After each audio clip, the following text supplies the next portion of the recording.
Grabe napatalan si Mother sa tuwa pag-uwi niya nang makita niya ang mga puppies na lumalakad na. Wow! Hello Pack members! Welcome back to Husky Pack TV Vlogs! For today's video, ito nga po ang ganap nung wala si Mother natin at nasa Mindoro siya. Si mga kuyas natin yung nag-ahalinhinan para magpadede ng mga puppies. Yes guys, talagang sila nagpapakapuyat at kung mapapansin nyo rin nga pala, lumalakad ang mga puppies na to. Naku, talagang mukhang mabubuhay ang dalawa dahil fighting din talaga sila. At dahil nga lumalakad na sila, hindi na pwede sa kanila yung box na mababa kasi kung mapapansin nyo, nakakaakyat na sila dyan sa box at medyo delikado. Lalong-lalo na nga at dito sila nakapwesto sa second floor, baka maya-maya makaalis sila dyan sa box tapos bumagsak sila doon nga po sa hagdan sa paglalakad-lakad nila. Kaya naman dito, ginawa ni Kuya Edmar nyo ng paraan dahil wala tayong box na medyo mataas-taas, kumuha na lang rin nga siya nitong spare box tapos ilalagay niya nga yan sa mga sides para nga po maging mas mataas pa yung wall ng box. Kung mapapansin nyo rin nga pala, nakapatong ng mga tuta dyan sa tray na may tubig. Tapos may plastic matting siya sa gitna at dyan nga po nakalagay ang mga puppies. Yan nga po pala ay ginawa rin ni Kuya Edmar nyo habang wala si Mother. Ano ba naman kasi ginuguyom daw mga puppies dahil nga sa mga patak-patak ng gatas na pumapatak dyan sa kanilang bahay or sa kanilang pwesto kapag pinadedede sila. Kaya noon madalas may guyam dyan sa kanila, kaya ang ginawa ni Kuya Edmar nyo para hindi sila guyamin, haya nilagyan nga ng tray na may tubig at working naman siya kasi talagang hindi na sila ginuyam kahit kailan. O diba? Talagang intindi din nila ang ating mga puppies kahit wala si Mother. At tingnan nyo, kasi pag alis ni Mother dito, naku, hindi pa talaga sila nagsisilakaran. Nung umalis rin nga si Mother, more on tulog pa rin talaga ang mga puppies, pero ngayon, madalas na silang gising at naglalaro. Tumakit-akit na rin nga dyan sa box nila. Kaya naman si Kuya Edmar nyo, nakita nyo nagte-tape na nga siya nung box para ma-ready na siya. Tapos ikakabit na lang niya dito sa box na to. Hindi na nga mapapalitan dahil wala pang extra box. Pansamantala nga, habang wala pa tayong paglalagyan sa kanila, ay heto na lang muna, at least safe pa rin nga sila dito at hindi na rin nila yun makakakit. Yung kabilang side rin nga, makikita nyo open pa siya dahil medyo kinulang pa nga sa box, pero ginawa rin naman niya ni Kuya Edmar yun ng paraan. Sinecure na rin nga niya talaga yung mga tapes, dinoble-doble pa niya yan para make sure na hindi siya matatanggal kasi grabe na rin talaga ang kalikutan ng mga puppies na to. Imagine nyo, sabi ko sa inyo, parang napaka-imposible rin talaga na mabuhay nga sila dahil nung makita natin sila ay maliit na maliit pa talaga sila at super bagong anak.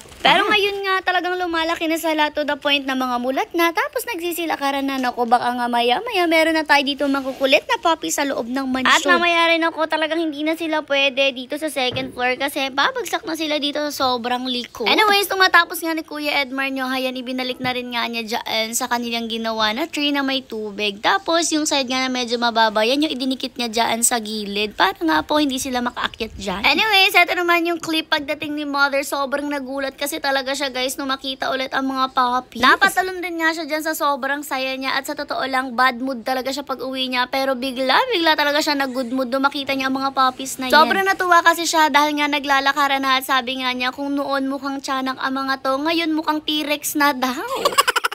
Nakaka-proud din naman kahit papalo na nakapagpalaki tayo mga ganitong puppies kasi sabi ko naman sa inyo, isa talaga sa mga mahirap palakihin nyo yung mga puppies na talagang napakaliliit pa. Dahil kailangan rin talaga nila ng ina nila, pero tingnan nyo, in fairness, napalaki sila ni Mother.